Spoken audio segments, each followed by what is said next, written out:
Olá, pessoal, boa noite. Sejam bem-vindos a mais uma aula de fundamentos. A gente vai falar hoje de fundamentos filosóficos da educação de surdos. Vamos para mais uma aulinha.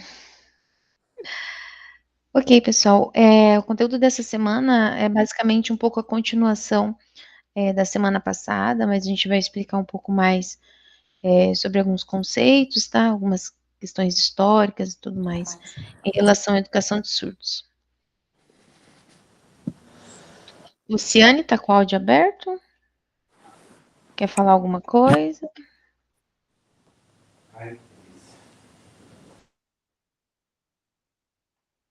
Ok.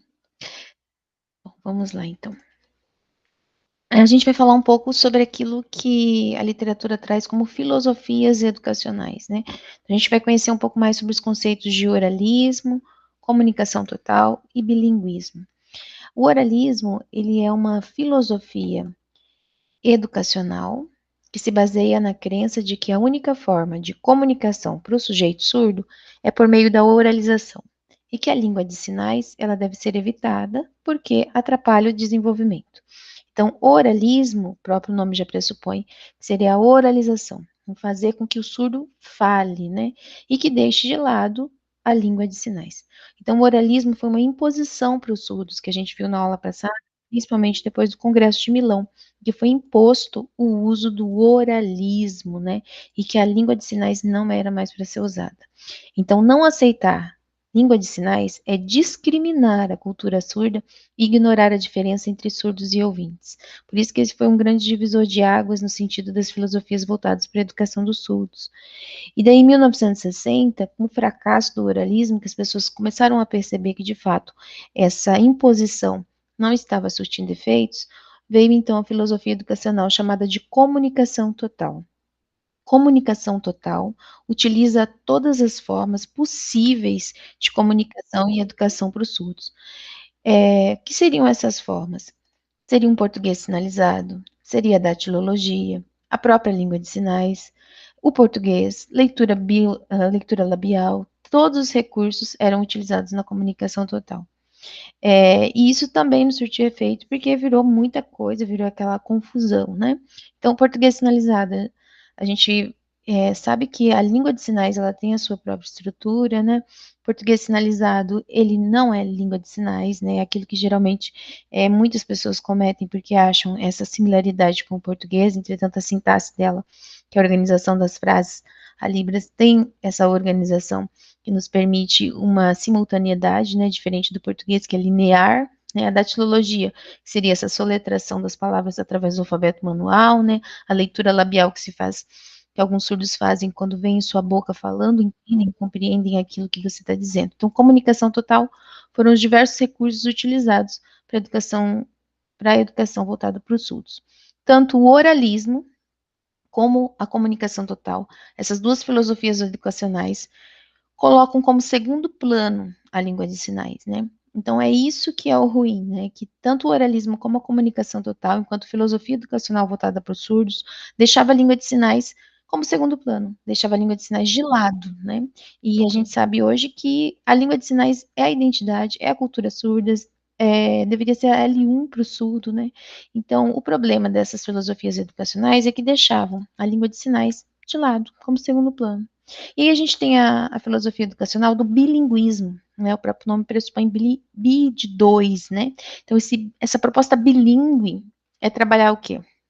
A língua de sinais, como primeira língua, que a gente fala que é L1, é a língua materna do surdo, né? Deveria ser a língua materna.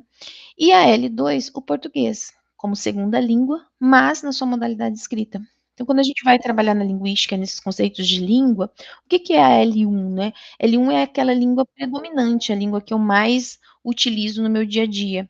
A língua materna é a língua que eu nasci, né, no meu seio familiar, a língua que eu aprendi ali desde o início, na minha infância, né, língua materna, língua mãe. E a L2 é minha segunda língua. No caso dos surdos, a L1 na perspectiva educacional do bilinguismo, deveria ser língua de sinais.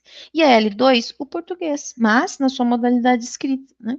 Então, o bilinguismo vem com essa proposta de língua. Nós, ouvintes, por exemplo, a grande maioria, né, acredito, que tem como L1 o português, que tem como língua materna o português. E a nossa L2? Aí, cada um vai ter, às vezes, a L2 para você é o inglês, talvez é o espanhol, talvez língua de sinais, né? Então, L1 é aquela língua que a gente mais fala, mais conversa, no nosso dia a dia. Língua materna é aquela que a gente aprendeu desde a infância, e L2 é a segunda língua.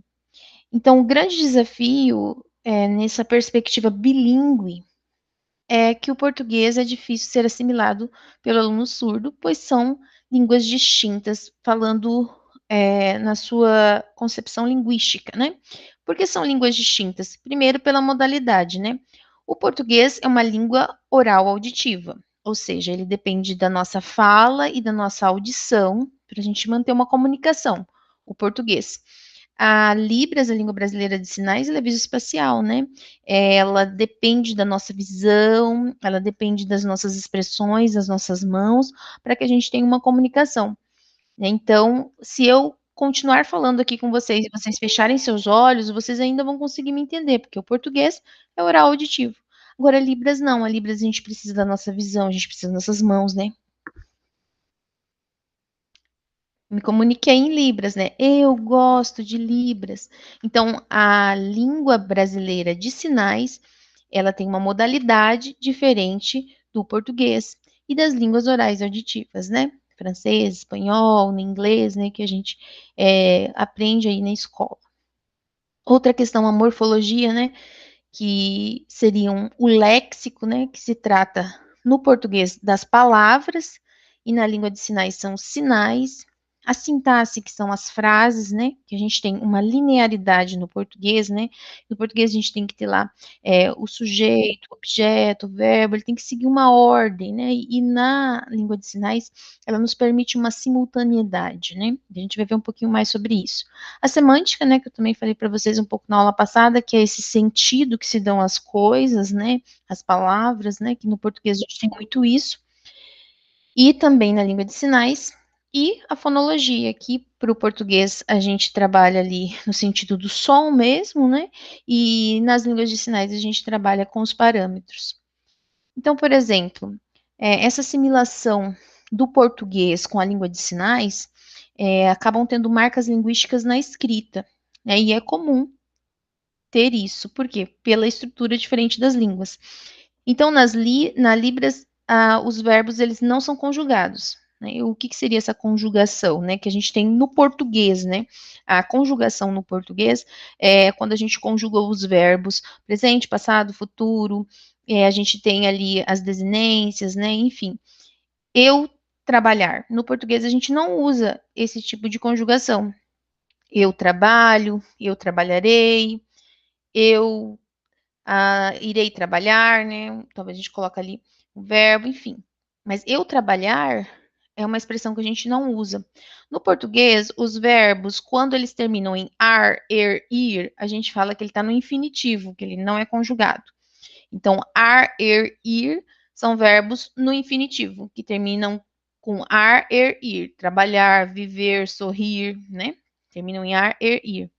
Quando eles são conjugados, que a gente fala no particípio, ele vai terminar com ado, por exemplo, né? Trabalhado. Ou a gente tem o gerúndio, que dá aquela ideia de continuação, trabalhando, né? São o que a gente fala de verbos conjugados que modificam ali o final do verbo. No caso do infinitivo, ele não é conjugado no português. Mas na língua de sinais, as duas configurações de mão e L, no seu espaço neutro, movimento de ir e vir ou um movimento circular, o que é isso aqui, professora? Esse é o sinal de trabalhar. Quando eu tenho meu dedo indicador e encosto no meu peito, é eu. Eu, trabalhar. Se eu encosto no meu peito, fazer um movimento circular para frente, é nós. Nós, trabalhar. O português, ele não aceita esse tipo de escrita, digamos assim, né? É eu trabalho, nós trabalhamos, por exemplo, né? Então, há uma conjugação ali no final do verbo. E na Libras, não, né? Ó, eu, trabalhar. Nós, trabalhar.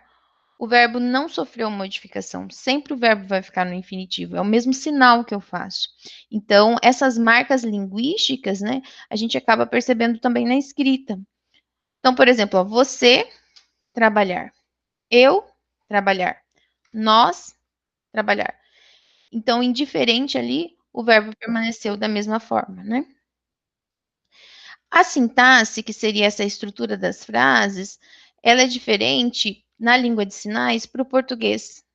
Olha só, quando a gente vai ver uma estrutura, né, da língua de sinais, por exemplo, aqui os sinais que a gente tem, veja bem, ó, a gente tem o sinal igreja, eu, ir. Se eu escrever nessa sequência no português, tá errado, né? O português, ele vai dizer que tem que ter primeiro eu vou à igreja, né? Primeiro ali a gente tem o sujeito, né? Depois o verbo, né? O objeto e assim vai. Então, o português a gente fala que ele é linear, ele segue uma linha, né? A língua de sinais, algumas frases admitem essa simultaneidade. Isso que é simultâneo. É colocar, às vezes, o objeto na frente, depois vem o sujeito, depois vai o verbo. Então, ela permite essa troca de lugares, essa simultaneidade, que o português já não tem. Então, se eu fizer esse sinal, tá correto na frase, na perspectiva da língua brasileira de sinais, né? Igreja, eu, ir. Ok, o surdo vai entender, tá correto. Mas para o português, não. Então, por isso que a gente fala que o bilinguismo ele vem nas perspectiva de que a língua de sinais ela deve ser sua primeira língua, L1, e o português na modalidade escrita. E perceber que não pode ser um português sinalizado, porque o português, linguisticamente falando, ele é diferente da língua de sinais, né? Veja só uma frase escrita por surdos. A frase é assim, ó, meninas passeiam com roupas curtas. E o surdo reescreveu a frase. E aí, algumas vezes, a gente encontra essas marcas linguísticas próprias da língua de sinais na escrita. Olha só, ele colocou o sujeito ali, né? Meninas, né? Vai passear roupa. Por quê? Porque é a maneira como ele sinaliza. Os verbos no infinitivo, né? Ali a gente não tem a conjugação, né, do com, porque a gente não interpreta. Então, muitas vezes essas marcas, elas aparecem na escrita devido a essas questões linguísticas da própria língua. Então, no bilinguismo, há aceitação da surdez, diferente do oralismo e da comunicação total, em que a língua de sinais é vista como segundo plano. Pois o povo surdo forma uma comunidade com cultura, com língua e identidades próprias. Então, quando a gente vê essa perspectiva do bilinguismo, pensar que não é somente a perspectiva linguística falando, mas também uma perspectiva em que reconhece a surdez em sua cultura, em sua identidade, e que o povo surdo tem uma língua própria. Qual que é a língua? Língua de sinais, né? Então, a perspectiva bilíngue, ela não só traz a perspectiva linguística, mas também traz essa identidade e essa cultura. E partindo desse pressuposto, em que a gente vê moralismo, que foi ao fracasso, uma comunicação total, que foi ao fracasso, uma perspectiva do bilinguismo, que traz a língua de sinais como aceita enquanto identidade e cultura surda, a gente vê uma nova perspectiva filosófica voltada para a educação dos surdos, em que a gente chama, pela literatura, de pedagogia surda, ou vocês ainda podem ver algumas literaturas trazendo como pedagogia de surdos, né? E o que, que seria isso, professora? Essas expressões, pedagogia surda e pedagogia de surdos, ela foi uma expressão criada para surdos, traduzido por pedagogia da diferença, em que uma das maiores estudiosas hoje nessa área é a Perlin. Ela vem estudando, né, pesquisadora surda nessa área, trazendo para nós essa perspectiva da pedagogia surda. E o que, que seria isso? Né? Quando você vai aprofundando as leituras em torno da pedagogia surda, a gente vai compreendendo que o que, que ela quer dizer com essa filosofia educacional. A pedagogia surda, ela requer a presença do professor surdo na instituição. Professor surdo, que obviamente é qualificado em língua brasileira de sinais. Essa metodologia da pedagogia surda, ela defende que a criança surda, a criança que entra na escola, a criança que começa ali desde a educação infantil, ela deve ter aulas ministradas em Libras, em língua brasileira de sinais. e por professores, de preferência surdos, desde a educação infantil. Por que isso, professora? A pedagogia surda vai dizer que, assim como nós ouvintes que quando começamos lá na educação infantil, a gente começa a aprender o português, a gente começa a aprender as letrinhas, o alfabeto, tem todo esse processo de alfabetização. E depois que a gente aprende o português, a gente aprende as outras disciplinas por meio do português, né? Porque até na matemática você precisa do português. A L1 nossa é português, mas a do surdo não. A do surdo deveria ser a língua de sinais. Então, pensando nisso, a pedagogia surda vem nessa perspectiva. Olha só, todas as escolas deveriam ter professores surdos. Quando entrasse o aluno surdo na escola, ele deveria aprender língua brasileira de sinais, desde a educação infantil. E assim, ele aprendesse as outras disciplinas por meio da sua língua, a L1 dele, né? A L1 do surdo. Então, pedagogia surda, pedagogia de surdos, essa filosofia educacional, ela vem nessa perspectiva. Todas as escolas devem ter professores de preferência surdos, que ensinem língua de sinais, e que o aluno, quando adentra a escola, ele aprenda a língua de sinais, e a partir da sua língua, da sua L1, ele aprenda as demais disciplinas, desde a educação infantil. Né? Então, Perlin e Strobel vão dizer que a construção da subjetividade cultural é o objeto mais presente nessa metodologia. Essa subjetividade cultural que as autoras falam é pensar que língua de sinais é a identidade e é a cultura surda. Quando a gente fala desse subjetivo cultural, é entender que a língua de sinais não é apenas uma questão linguística, não é apenas uma língua, mas é uma identidade e uma cultura de um povo, de uma comunidade. É um respeito à cultura do outro, né? É por isso que eles vão falar dessa subjetividade cultural, né? Tanto que no Brasil, a gente, às vezes, muitas situações que nos ademparam vêm de encontro a isso. Veja só, tem documentos oficiais que a segunda língua oficial do Brasil é língua de sinais. Não existem documentos oficiais que dizem que a nossa segunda língua é o inglês ou o espanhol. Mas a gente aprende, muitas vezes até na educação infantil, em algumas escolas, o inglês. Depois de lá vem o espanhol. E a Libras? Está garantido em lei que a segunda língua oficial do país é Libras. Mas quando a gente entra na escola, a gente aprende o inglês, o espanhol e tal lá. Então, a pedagogia surda vai dizer, não, deveria ser Libras. Língua brasileira de sinais, ela é L1 do surdo, quando ele entra na educação infantil. E que, de preferência, os professores sejam surdos.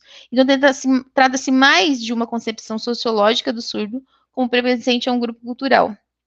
Prima pela sua diferença como construção sociológica na defesa de uma liberdade social, onde o sujeito surdo está presente e se torna capaz de desvencilhar-se das diversas pressões sociais durante a interação cultural, como no caso, no qual a sociedade lhe impõe o papel de deficiente. Então, é muito mais do que aprender uma língua, estudar uma língua, é mais pensar no sujeito surdo quanto uma pessoa que tem direito de ter a sua língua estudada na instituição de ensino a qual ele adentra. Né? Então, as autoras vão dizer e as leituras vão nos mostrando que não é só uma questão linguística, mas uma questão também de identidade e cultura surda da comunidade que já vem ao longo dos anos conquistando em lei seus direitos, mas muitas vezes no dia a dia a gente acaba percebendo que nem sempre consegue-se ter os direitos aos quais o documento lá, as leis já foram conquistadas, né? Tem muito que se conquistar ainda. E aí a gente vem lá no século XIX, onde Ernest Euth, que também frequentou a escola de Lepê, que a gente viu um pouco da historinha na aula passada, a convite do imperador Dom Pedro II, ele vem para o Brasil e fundou a primeira escola para surdos no país. Então, aqui no Brasil, como que isso veio historicamente adentrando ao Brasil? Nosso primeiro professor que veio para cá, ele era francês, então, obviamente, que a língua de sinais francesa tem uma influência na Libras, pois o nosso primeiro professor que aqui veio, ele era da França. Então, a gente vai ter alguns empréstimos linguísticos, que é o que a gente fala em relação à língua de sinais francesa. O Imperial Instituto de Surdos Mudos foi inaugurado no dia 26 de setembro de 1857.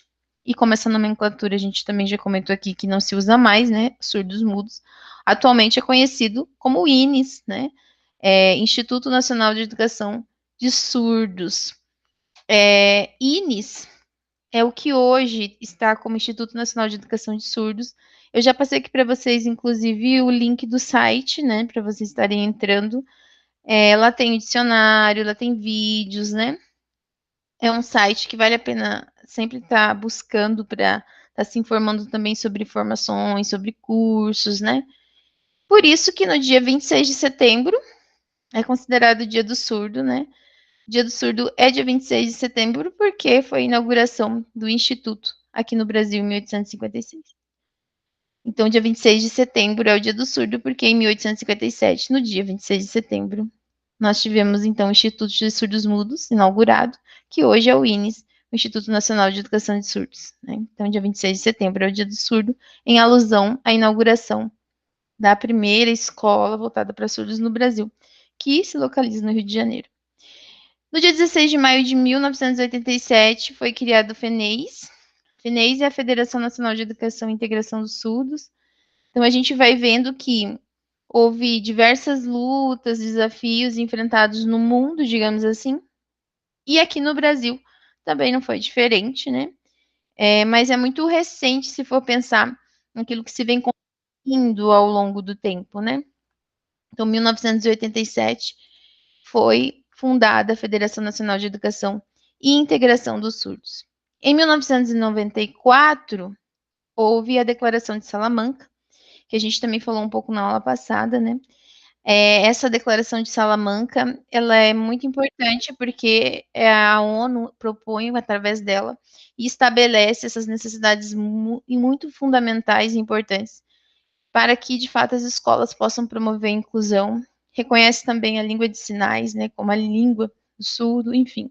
A Declaração de Salamanca traz ali diversos benefícios em prol da língua de sinais, voltada como a educação em que o surdo precisa como sua L1.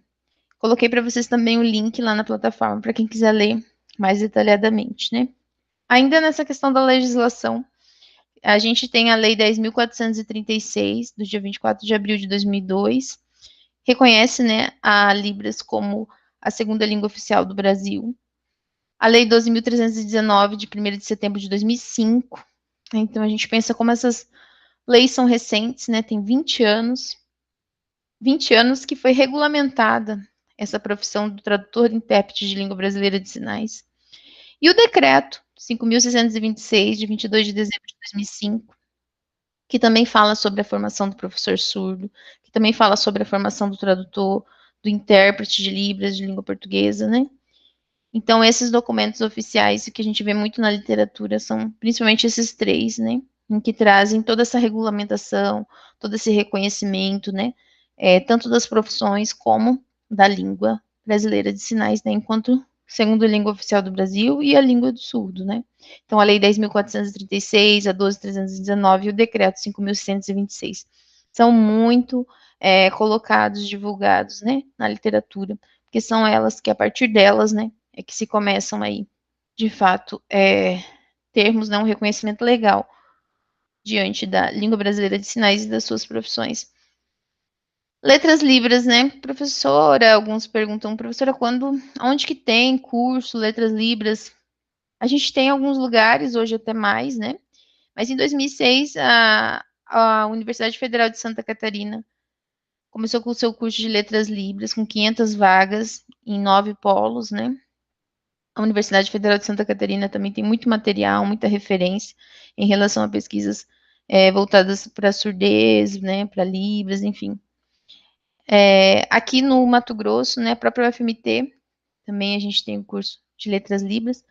Não tem muitos locais, né, mas sempre a gente busca, eu acredito que em todos os estados já devem ter, e alguns polos também. O que é interessante a gente perceber quando olha as questões das filosofias educacionais voltadas para os surdos, é compreender que nessa linha temporal de tentativas, né, e de buscas em prol da educação dos surdos, a gente teve um fracasso relacionado a um moralismo e uma comunicação total, em que se tinha ali diversos tipos de comunicações envolvidas para se haver essa, de fato, essa educação.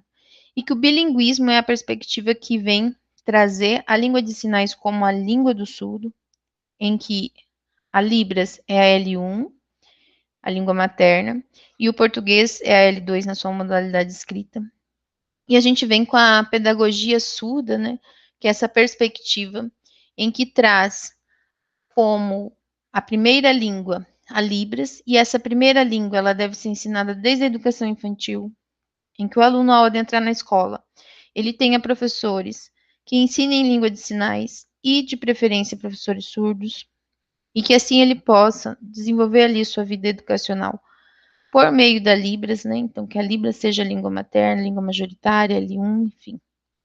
E nessa perspectiva, a gente vem aqui para o Brasil também pensando nessa história do surdo, né, no Brasil. Então, a primeira escola, né, que vem para cá é no Rio de Janeiro, é hoje o INES, que o dia 26 de setembro, que é considerado o Dia do Surdo, é alusão a essa inauguração da primeira escola que se teve aqui no Brasil, em que o professor, ele veio da França, né, Ernest Euth, veio para o Brasil, e então começa essa educação voltada para os surdos na perspectiva da língua de sinais, né. Então, a gente vê que os documentos, né, a legislação vem trazendo as leis, que, como eu falo, são muito recentes, né, as lutas em torno dessas questões de reconhecimento linguístico por meio das leis, começou ali 2002, 2005, né? Então a gente tem as leis recentes, né, em torno desse reconhecimento, tanto da língua de sinais, como a língua do surdo, e também como as profissões, né, de professor, tradutor, intérprete de língua de sinais. Então a legislação vem trazendo, né, o curso de letras libras, que a gente sabe que vem cada vez mais se expandindo no Brasil, o curso ao qual ele qualifica os profissionais, né? Letras libras, né? Como a gente tem também letras em inglês, né? Letras espanhol. E agora essa perspectiva da língua de sinais para que cada vez mais os profissionais estejam bem qualificados para exercer as suas profissões. E eu falo muito para os meus alunos que qualquer qualquer um pode ser um profissional da língua de sinais, né? Mas como qualquer outra língua, não é só num curso, só numa disciplina que você vai estar apto a conseguir ter uma aptidão pelaquela língua. Por isso que as pessoas fazem intercâmbio e tudo mais. A gente precisa conviver com surdo para, de fato, desenvolver a língua e fazer os cursos e formações, né? Para que, de fato, sejamos bons profissionais naquilo ao qual nós estamos exercendo. Então, os cursos de letras libras é um grande avanço, as próprias pós-graduações, né, como essa, por exemplo, que vem ajudar as pessoas que têm interesse em ampliar seus conhecimentos, sua formação, sua qualificação voltada para a língua de sinais. Quando a gente começa a ver as literaturas, né, artigos, né, tese, dissertação de mestrado, infelizmente, tem poucos trabalhos, mas agora a gente vê que cada vez mais vai crescendo essa literatura, pesquisadores na área, né? Então, isso que é importante, desenvolver pesquisas em relação à língua de sinais, em relação à educação inclusiva, educação especial, enfim, todos esses trabalhos vêm ajudando, né, a fomentar essas pesquisas, a fomentar o próprio reconhecimento cultural, né, e linguístico, da cultura surda, do povo surdo, da língua de sinais, né? E a gente perceber que tem essa diferença linguística também importante, porque muitas vezes até tem aluno que acha que o alfabeto manual é língua de sinais. E aqui nessa pós-graduação, eu lendo, né, a apresentação de vocês, que foi da primeira semana, percebo que tem alguns que têm uma vasta experiência, né, que já fizeram letras libras, que já fizeram outros cursos, que já atuam com surdos há anos, né, na igreja ou na escola, que são já intérpretes, né? E que vêm buscar essa pós-graduação para uma formação complementar, né? Aquilo ao qual já vem atuando há anos. Muitos de vocês eu vi lá como perfil. Mas também tem alguns que estão começando agora nessa perspectiva da língua de sinais, outros já atuam com uma educação especial, mas não especificamente com surdo, e querem estar mais bem preparados para trabalhar com o surdo quando ele adentrar em sala de aula, né, ou na perspectiva de ter uma formação complementar em relação às perspectivas inclusivas, né. Então, a gente tem um público aqui bem diversificado. E quando a gente entra na plataforma, nós temos mais de 300 alunos. Então, é interessante também pensar que essa perspectiva é uma boa perspectiva em relação à educação inclusiva, né? Em relação a Libras, que tem profissionais preocupados, né, ou que se disponibilizam do seu tempo para buscar qualificação nessa área, né, da educação inclusiva, nessa área da língua de sinais, essas perspectivas educacionais são voltadas para isso, né, essas perspectivas voltadas para a educação dos surdos, mas também a gente pensa nessa qualificação profissional daqueles que querem trabalhar com os surdos, né, como intérprete, como tradutor, como professor, nessa perspectiva também do trabalho que se tem em relação à educação dos surdos, né? Nessa perspectiva do conteúdo, né, daquilo que a gente vem trabalhando no decorrer das semanas, a gente teve a primeira semana e teve o questionário e ele foi encerrado no domingo, o primeiro questionário. Antes da gente iniciar a disciplina com vocês, a gente sempre tem uma reunião que acontece com os tutores, com os intérpretes, com coordenação. E eu queria esclarecer para vocês que nessa reunião eu apresento o meu plano de trabalho para os tutores, para o intérprete, para que a gente tenha uma disciplina tranquila, né, e que a gente possa trabalhar em harmonia para o desenvolvimento dos trabalhos. E nessa reunião, né, foi pedido que a gente não reabra questionários. Por quê? Porque houveram algumas situações desagradáveis que acabam não contribuindo para o desenvolvimento da disciplina. Então, assim, você tem os questionários online, que são 4, como eu expliquei desde o início da disciplina, está lá no seu plano de ensino, no seu guia de estudos. Esses 4 questionários das primeiras semanas, eles valem 10% da sua nota cada um, então seria 40%. Então, tipo, professor, eu perdi o primeiro questionário, já fechou. Tem como reabrir? Então, não, a gente não vai reabrir questionário. Mas pensa assim, você perdeu o primeiro, mas você perdeu 10% da sua nota, você pode ainda conseguir 90%. Os outros questionários vão ser abertos ou já foram abertos. Então, a gente sempre está falando, não perde o prazo, né? A disciplina ela é rápida, assim, é só 30 horas, a gente só tem mais 2 encontros, daí já encerrou. Aí já vai começar outra disciplina, você vai acabar acumulando tarefa, então tenta não acumular tarefa. Não consegui assistir a webconferência, assiste o vídeo, abre os slides, vê lá a apostila, né? Alguma coisa pode perguntar também na plataforma, tá? Então, assim, não vai ser reaberto questionários. O questionário 1, então, já foi, encerrou-se. O questionário 2, conteúdos da semana 2, e ele vai se encerrar agora no dia 24. Então, no dia 24 se encerra o questionário 2, que vai ser no domingo, dia 24, tá? O questionário 3, ele foi aberto agora no dia 18, né? E ele vai se encerrar no dia 31 de agosto. E o que eu vou abrir semana que vem é o questionário 4, que ele vai começar no dia 25 e vai se encerrar no dia 5 de setembro. Então, semana que vem é o último questionário que vocês têm em relação a esses 40% de nota, tá? Então, fique atento nos prazos. Ó, o questionário 2 agora domingo se encerra, o outro dia 31 e o outro dia 5 de setembro. E daí, a gente vai ter a revisão geral para o seu questionário final, né? Que é essa sua avaliação final. E essa avaliação final, então, ela é sim 60% da nota da disciplina.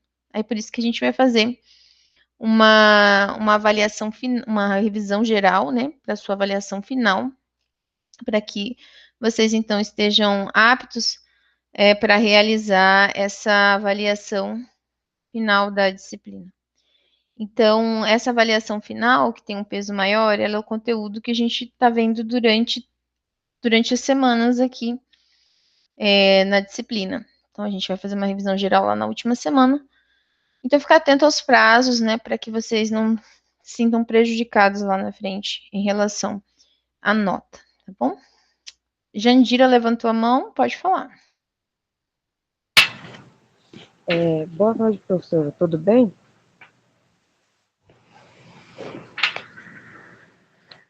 Está me ouvindo? Sim, pode falar. Então, a minha pergunta é o seguinte, porque apesar que agora eu já me organizei com relação ao tempo para a realização das atividades todo sábado, eu gostaria de saber se não teria essa possibilidade no curso de repente, as atividades ficarem abertas de início para essa realização, para que não venha acontecer também do esquecimento, apesar que uma vez eu esqueci, né, de realizar a primeira atividade, mas com esse erro eu aprendi a todo sábado fazer a realização da atividade e não deixar para o domingo, porque acaba realmente esquecendo. Então, minha dúvida é essa, se não teria essa possibilidade de abrir as 4 atividades no início de cada disciplina. Ah, no início de cada disciplina. Olha, essa demanda sua tem que ser passada para a coordenação, porque a gente recebe a orientação de abrir a cada semana. E assim, não deixar um prazo muito longo, mas também não muito curto. E fechar sempre no domingo, justamente porque a maioria dos alunos tem um perfil de responder no fim de semana, né? Porque geralmente vocês trabalham, tem ali toda uma situação durante a semana. Então, por exemplo, o meu primeiro questionário eu abri no dia 4 de agosto, quando começou a disciplina, e fechei no dia 17. Então, eu deixei 13 dias, ou seja, 2 semanas. Então, a gente sempre tenta manter 2 semanas o prazo do questionário. E abrir a cada semana o conteúdo respectivo da semana para o aluno. Né? É a orientação que a gente tem de organização das disciplinas. Então, abrir toda a disciplina para o aluno, a gente não tem esse tipo de orientação em relação à organização da plataforma. Tanto que é assim, a gente tem um design instrucional que ele organiza a plataforma. Então, meu professor Amileide, organizei os materiais, os slides, fiz toda a guia, plano de ensino e tal. Mandei para ele e ele organizou a plataforma e mandou para mim. Mas agora ele não mexe mais na plataforma. Então agora eu vou liberando. Então eu libero. Aí, por exemplo, se você viu lá na plataforma, professora, eu fui abrir um link aqui, não abriu, o vídeo não deu certo, negócio, alguma coisa. Eu tento resolver, né?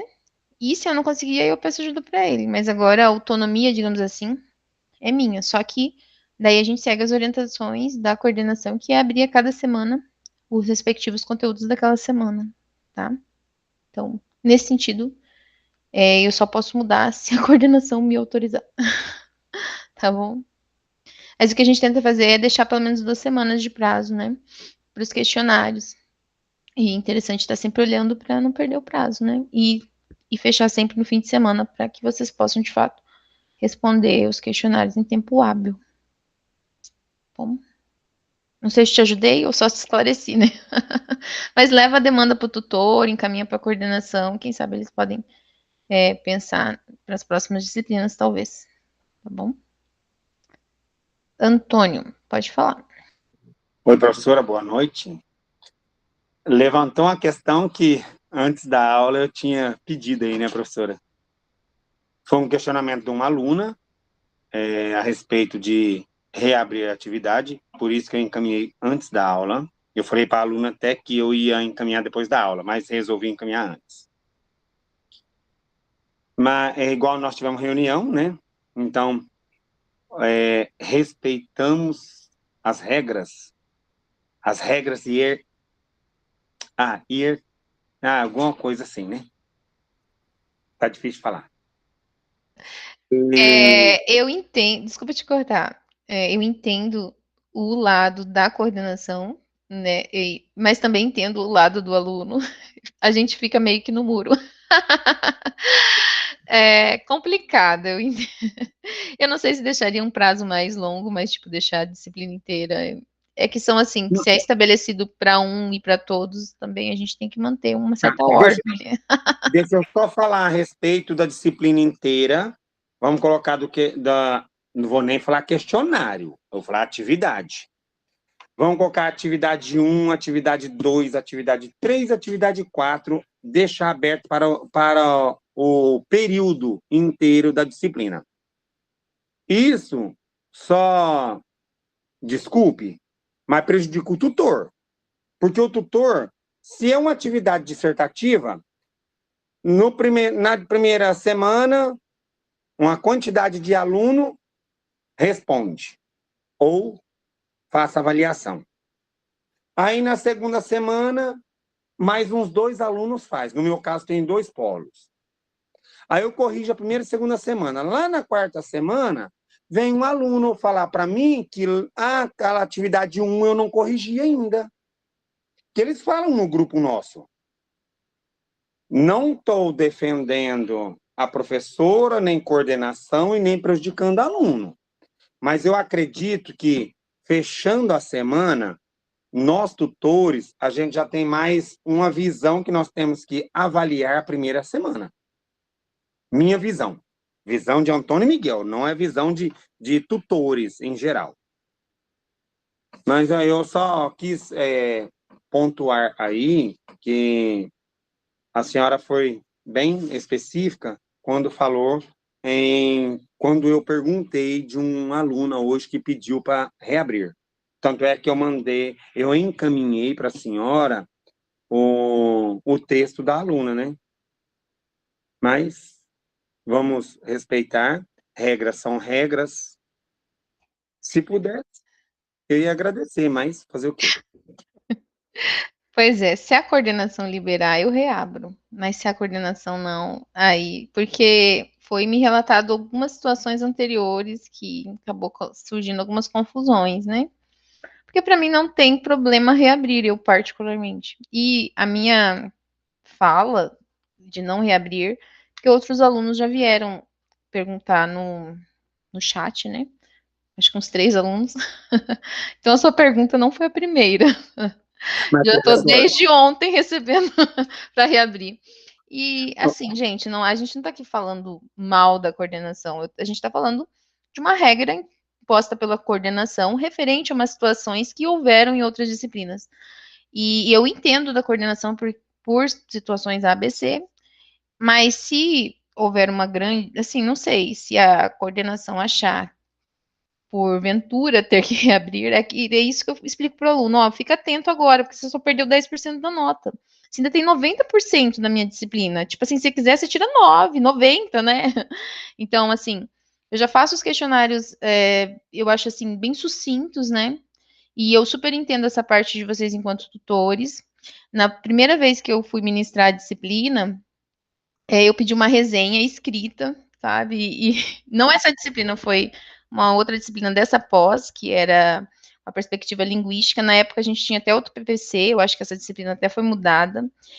E aí eu pedi uma resenha, e você imagina, eram mais de 200 alunos, mais de 200 resenhas para ler, e obviamente que a gente não tem ali aquele tempo hábil. Então eu também acho que tem isso, que seria a organização de cada disciplina, né? E às vezes também para vocês, enquanto tutores, pesa, né? Principalmente quantidade de alunos. Eu sei também porque eu sou professora. Tem uma turma de 35 alunos, tem uma turma de 15, tem uma turma de 20 e assim vai. Então tem tudo isso, né? Que precisa ser avaliado nesse sentido. Eu acho assim que agora nessa disciplina para os alunos, né? Fiquem atentos aos prazos, porque é uma disciplina curta. Né? Então a gente vai se encerrar aqui, começo de setembro já acabou. Né? E depois vocês vão começar outra disciplina. Então, fiquem atentos aos prazos, porque para nós, no PPC, a gente tem que elaborar 4 atividades avaliativas valendo 40% da nota e uma valendo 60% da nota. Então, as disciplinas de vocês vão ter atividades, mais de uma atividade, né? E aí, cada professor vai ali pensar na metodologia de trabalho. Eu optei agora, nesse momento, com essa disciplina, questionário, né? Foi o que eu optei. Mas eu poderia ter optado por outros tipos de trabalhos que talvez vocês já tenham feito ou eventualmente ainda irão fazer em outras disciplinas, né? Cada professor, de acordo, claro, com a ementa, né? Com o conteúdo e assim vai. Como a minha disciplina é muito teórica, né? Eu optei pelo questionário. Mas dependendo da disciplina ali, o professor pode optar por outros trabalhos. Licenciatura em matemática, que eu ministrei semestre anterior, que também era pela UAB, eu propus uma atividade de extensão para os meus alunos, porque tinha uma carga horária de extensão. Eu pedi para eles irem no polo ou em alguma escola apresentar sobre a perspectiva da educação voltada para Paulo Freire, que era voltada para isso, para Rubem Alves. Pedi para que eles apresentassem, e foi feito um relatório de apresentação, eles mandaram vídeo, mandaram foto. Então, assim, depende da disciplina, da metodologia. Eu entendo que vocês têm inúmeras situações que podem eventualmente vir a perder os prazos, mas por isso que a gente tenta deixar pelo menos 2 semanas, né? Entendo a preocupação do Antônio, que eu já conheço a sua fama, que você quer pegar os seus meninos para vocês, eu também tenho isso. A gente quer muito proteger e a gente entende, né, algumas situações. Mas eu acho que também não custa conversar com a coordenação e se eles falarem que tem que reabrir o primeiro, eu reabro, não tem problema. Mas é só para não ficar essa coisa ruim, né, do aluno esperar que seja reaberto, porque a ordem é que não seja reaberto. Então, eu não posso dizer que vai ser reaberto, porque já no primeiro dia já foi falado que não seria reaberto, né? Foi falado para todos. Que bom que já estou famoso aí, né? Já tá falando. Mas por uma coisa boa, né, Antônio? É uma coisa boa. Eu gosto de proteger meus alunos, né? Eu gosto. Ixi, pediu para mim, eu mando em caminho professora na hora. Mas deixa eu só Isso falar não para é a um senhora aqui. problema. Isso é bom, Falar para eu a acho. senhora e para todos aqui. Lembre-se, no TCC não tem prorrogativa. Só isso. Concorda? Lá no TCC, o prazo é prazo, acabou, acabou. Você não deu conta, infelizmente, vamos para a próxima pós. Não, é assim porque eu vou falar para a senhora, na disciplina da senhora, que eu trabalhei na pós anterior, trabalhei com a senhora na pós anterior, e na pós anterior eu eu participei de 23 bancas. Não, meus alunos gostaram muito de mim na pós anterior e nesses agora querem até que eu seja orientador. Ah, que delícia. Provavelmente eu vou ser, eu me inscrevi para orientação. Ah, bacana. E eu vou falar para a senhora, só que prazo é prazo. Ler tal texto em uma semana, ler tal texto em uma semana. Der uma definitiva, der uma devolutiva, é dar uma devolutiva. Então, eu acredito que eles devem estar preparados, porque em março, abril, encerra a pós-graduação. Uhum. Quando é encerrar, não tem mais prorrogativas. Certo? E é até difícil para a gente, porque a gente sabe se vai ter reoferta, né? Porque tem todo um processo também, e até o momento, né, a gente não sabe quando que vai ser reofertado, né? Porque cada ano a política e tudo mais, né? As perspectivas aqui no Instituto Federal Campus Juína, para vocês terem uma ideia, né, que agora com PDI e tudo mais, a gente abriu agora os processos seletivos para cursos superiores e cursos técnicos. Dos cursos técnicos, né, a gente já vem modificando o curso técnico em comércio para curso de administração. Então, essa é a nossa última turma, não tem mais curso técnico em comércio, agora a gente tem curso técnico em administração. E curso superior, curso de licenciatura na matemática também não foi aberto vagas, né? Então, por diversas situações, pode vir o curso também não ser reofertado, né? Porque às vezes você fica pensando, eu fiquei numa disciplina, numa outra, posso fazer com outra turma, né? A gente não sabe. O governo está muito instável nessa situação de reofertas de cursos, né? A perspectiva é que você todo ano tenha turmas, né? Mas a gente não sabe muito bem, né, o que vem pela frente. E prazo é prazo também, no caso de você, professor, no sentido quando você é orientador, né, quando a gente está ali orientando, que a gente trabalha com os alunos, o prazo é importante para a gente, porque a gente quer cumprir prazo para que o fluxo ali do trabalho seja bem organizado, né, e ocorra da melhor maneira possível. Veja bem, se vocês não encerram, se eu fico reabrindo questionário, e eu fico lá até, sei lá, outubro, o aluno vai ficar bravo comigo, que é aquele aluno que cumpre o prazo, ele quer ver nota, e hoje a gente não tem esse sistema de ali no AVA ser lançado no Swap. Eu tenho que fazer tudo manual, então vocês são mais de 300 alunos, eu tenho que lançar as notas manualmente no Swap, aluno por aluno, e conferir, obviamente, cada polo, né? Então a gente tem aí vários polos, e isso eu faço manual. E então, assim, se eu ficar reabrindo o questionário, consequentemente a nota do aluno vai mudar lá no AVA e eu vou ter que mudar no Swap. E aí, como que fica, né? A gente, uma das situações que foi relatada foi isso, né? O professor às vezes nem tá mais com vínculo na UAB, já tá em outros, e por ficar reabrindo questionário, mudando nota, tem que ir lá no SUAB, voltando. E aí gera uma série de confusões e situações. Outra coisa é que o diário não fecha na sua disciplina enquanto tiver aluno cursando, né? O que é esse aluno cursando, né? Esse aluno que está ali com com pendência de alguma nota. Então, a gente tem que fechar as notas no final da disciplina, entregar para a coordenação o diário fechadinho, certinho, para ele encerrar a disciplina e conseguir aí essas burocracias, digamos assim, em relação à questão acadêmica, mas que são importantes também para que o processo tenha um bom caminhamento, né? Então, isso também é importante, né? Professora, não sei se é viável dizer, enquanto a professora, eu tutor, não. Eu tutor, enquanto tiver a pós, a minha bolsa vai cair. Agora, a professora, não. A professora, ela recebe uma quantidade de bolsa pela carga horária. Encerrou, tipo, perde o vínculo. Aí a professora, se o aluno, como a senhora diz, vou usar o mesmo exemplo, lá em outubro, o aluno quer realizar uma atividade, a professora já não tem mais vínculo com o IF na pós-graduação de educação especial, com ênfase em educação de surdo. Ela já não tem mais vínculo. Se ela fizer alguma coisa, ela tem que pedir permissão à coordenação, é todo um trâmite. É mais fácil a coordenação manusear isso do que a professora. Concorda com a minha fala?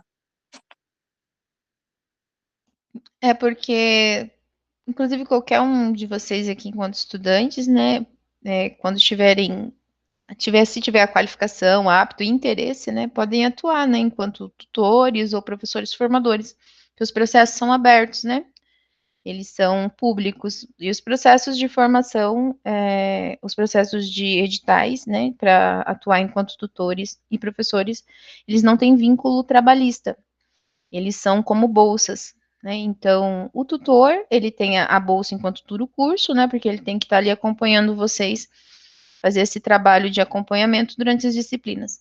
Entretanto, nós, enquanto professores formadores, a gente não tem esse acompanhamento com vocês durante o curso, né? Eu, por exemplo, agora que estou com a disciplina com vocês, quando se encerrar minha disciplina, vocês não veem mais minha cara, só se for uma outra disciplina.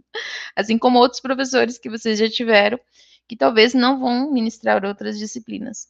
Esse ano, por exemplo, eu ministrei Libras lá no IF Sertão, via online, licenciatura em matemática, depois licenciatura em química. Então, assim, eu gosto da UAB, eu acho que é uma maneira da gente levar o conhecimento para outras pessoas, né? Então, eu gosto de atuar, já atuo há bastante tempo como professora formadora nessa área da educação inclusiva, enfim. Mas a gente tem, dependendo da carga horária, é isso que o Antônio explicou, a gente tem essas bolsas, né? Que geralmente são 2, no máximo 4 bolsas, né? Que eles pagam pela sua disciplina. Mas eles são pagos durante a disciplina, né? Então, por exemplo, dura 1 mês, 2 meses, você vai receber ali aquele tempo. E o que acontece? Às vezes você vai daí já para outra disciplina, né? Outro curso, né? Ou muitas vezes encerrou ali você, enfim. Então é aquele tempo, aquele momento, né, que a gente se dedica. Que a gente tem o antes, né, que a gente organiza tudo, durante, e daí o depois é só fazer os finalmente ali para encerrar os diários e tudo mais. Então, a questão de não reabrir questionários, eu acho que é uma questão de organização mesmo. Então, tenta se organizarem daqui para frente para tentar cumprir os prazos, né, e para que vocês não percam mais questionários, tá bom? Vamos ver aqui. Chat, pediu para me dar uma olhada. Eu vou ver sobre a unidade 3, tá? Para ver se foi colocado o vídeo errado. Talvez foi colocado alguma coisa em relação a outra disciplina, tá? Eu vou conferir aí, se for eu troco. O NB tem curso, assim, o NB é referência também nos estudos na área do bilinguismo, né? Muito legal. Qual a duração desse curso? A disciplina são de 30 horas. Tá? A gente, lá no plano de ensino, a gente começou dia 4 de agosto, vai se encerrar agora começo de setembro. Muito proveitosa, obrigada. Ok. Eu que agradeço. Mais uma situação, questionamento em relação ao meu conteúdo. Boa noite. Boa noite, pode falar. Não, só uma observação. A gente já está em agosto, né? E desde o começo, acho que nós estamos fazendo o curso desde outubro, se não me engano, se não me falha a memória, já tivemos acho que umas 8, também não sei, minha cabeça está meio estranha, mas assim, acho que já tivemos umas 8 disciplinas, se eu não me engano. E em todas elas, todas, quando fechou, eu não sei se quando terminou, sempre deu uns 2, 3 dias de prorrogação para quem perdeu, né? A coordenação sempre fez isso, né? Eu acho que a ordem sempre é dada no começo do curso, né? De cada disciplina. A ordem é, não, ó, não vamos reabrir. Mas aí sempre tem, né? Alguns que esquecem, né? Há um esquecimento. Eu, às vezes, faço na prorrogação já dos 45 do segundo tempo. Mais faço. Eu sou até umas horas para terminar. Mas eu Ixi, consigo, sabe? você é do segundo tempo, você Já, é o gol isso. revelação. Já cheguei de fazer assim, terminar, Ai, meu Deus. enviar a Aham. atividade, faltando 1 minuto para terminar ali, ó, para fechar. E eu enviei. Mas é um sofrimento, viu? Terrível. Mas é por causa de situações, Mas né? são Aí quando situações era no outro pessoais, dia, né, eu acho. isso, não, com certeza, né? Aí quando Aham. era no outro dia, aparecia lá, né? A tutora colocava lá no grupo, gente, a atividade foi prorrogada por 2 dias. Aí eu, ai meu Deus, por que que eu suei tanto? Mas enfim, foi bom, né? Foi bom porque aí a gente vai aprendendo. Mas ele sempre, a coordenação, eu não sei, eu acho que ela vê assim né? Ela vê essas situações, né, que a gente passa, né? A maioria é professor, né? Igual vocês falaram aí. Vocês comentaram aí, tem muitos alunos, muitas turmas, muita correção, muita atividade, né? Então é muita coisa. Eu não sou professora, mas a maioria é professor, a maioria A já maioria. exerce uma atividade, né? Não é interessante para a gente reprovar alunos, né? Não é esse o objetivo nosso aqui. A gente não começa uma disciplina Sim, com o intuito de reprovação. Mas a gente precisa das atividades avaliativas, né? Então, tentar cumprir os prazos. Mas o sim, bom é que você sim. está conseguindo, mesmo no Estou segundo nos tempo. últimos segundos, mas agora esse último, não, esse último eu fiz no penúltimo dia, encerrava no domingo, eu fiz no sábado, mas eu fiquei tão feliz, nossa, que alegria, por não ter precisado sofrer tanto. A gente, eu tenho, por exemplo, os alunos da graduação que são presenciais, né? E a gente teve greve, né? No ano passado e agora a gente está cumprindo sábados letivos. E, por exemplo, alguns cursos não tem EAD, né? Que a gente jogou EAD para os sábados. E aí eu falo, nossa, mas é complicado, porque eles trabalham o dia inteiro, já estudam à noite, né? Que as aulas encerram às 10h30 da noite, então você vai chegar em casa lá umas 11 da noite. Aí todo dia tem que acordar cedo, trabalhar, às vezes tem toda a correria com filhos, escola, diversas situações, e daí às vezes ainda trabalha no sábado, ainda tem que vir para a escola à noite, às vezes só tem o domingo para descansar, e eu falo, ai, gente, é complicado, né? Para vocês ainda tem uma certa flexibilidade pelo EAD, né, no sentido de horário, né, que você não tem ali que cumprir aquele horário de aula presencial, digamos assim, né, tem a flexibilidade de estar respondendo as atividades no horário, né, que melhor consigam.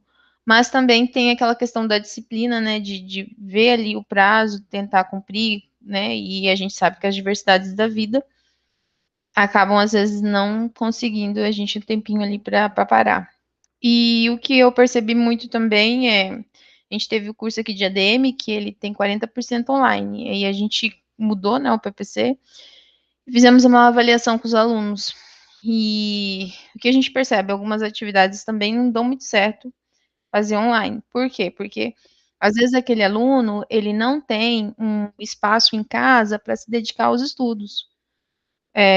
Porque você não consegue se concentrar ali se tem, por exemplo, tu colocou o computador lá na sala, não sei, e aí você tem filhos, fica lá correndo para um lado para o outro, ou é o cachorro latindo, ou é um som do vizinho, né? Então a gente tem que pensar que os alunos também que estão em casa, será que eles têm um ambiente propício para o estudo, né? Então, é tudo isso que se pensa, né? E porque você tem que parar e dedicar aquele tempo, aquele momento. Por exemplo, quando eu era alojada, que eu fazia o doutorado na Unicamp em São Paulo, a gente tinha um alojamento, e eu morava no alojamento. E era um alojamento feminino, tinha muitas meninas, e não conseguia fazer as atividades no alojamento, né? E elas eram de outros cursos, Aí eu ia para a biblioteca e ficava na biblioteca do IEL, né? Do Instituto de Linguagem, e fazia lá. Então, assim, às vezes você tem que encontrar um espaço, um lugar, né, para você conseguir parar para estudar. Eu não consigo estudar com barulho. E tinha uma amiga minha que, nossa, ela estudava com fone de ouvido. Então tem isso, né? A gente tem que se conhecer da melhor maneira que a gente consegue desenvolver os nossos estudos, né? E consegue se concentrar e fazer as tarefas, as atividades, né? E tentar ir levando. Quem gosta de estudar com música legal, quem não gosta, legal também. Tem que ir encontrando e se adaptando ali na metodologia que melhor te ajuda a desenvolver suas tarefas, suas atividades, né? E vamos conseguir concluir o curso com êxito. Isso que a gente espera de todos vocês, né? Concluir o curso com êxito. Antônio, quer comentar alguma coisa? Está com a mão levantada ou mais alguém? Eu de novo, né? Professora, vou tentar responder a Andréia. Vou tentar. Desde o começo do curso, a gente vem pedindo a coordenação, pedindo aos professores. Como a senhora disse, bem aí no começo, que é da minha fama, né? E eu fico recorrendo. Ai, tem 2 alunos, tem 4 alunos que precisa, e eu recorro ao professor. Aí o professor, mas eu preciso da coordenação. Eu mesmo vou lá na coordenação, peço a coordenação.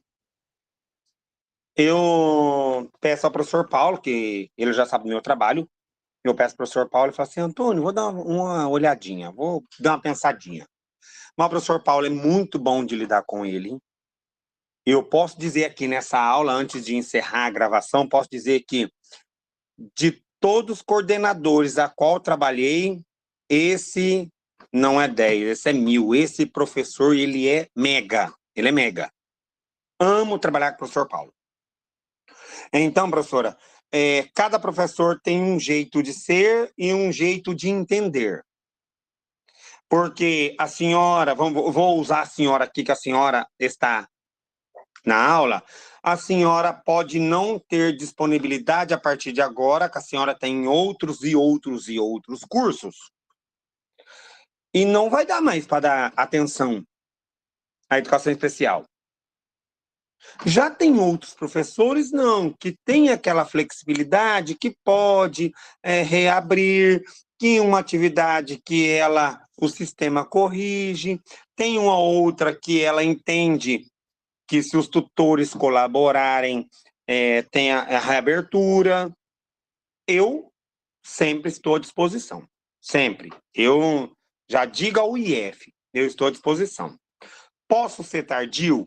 Posso, mas eu faço minhas correções. Quando me aperta muito, se precisarem, peça a colegas tutores. Eu tenho umas tutoras aí que eu amo trabalhar com elas, desde a pós anterior. E o professor Paulo sempre dá essa reabertura, que quando pode, pode, quando não pode, não pode. Eu só quero, assim, tentar responder a Andréia que varia de professor para professor, da flexibilidade de professor para professor. O professor Paulo, ele pode tentar entender.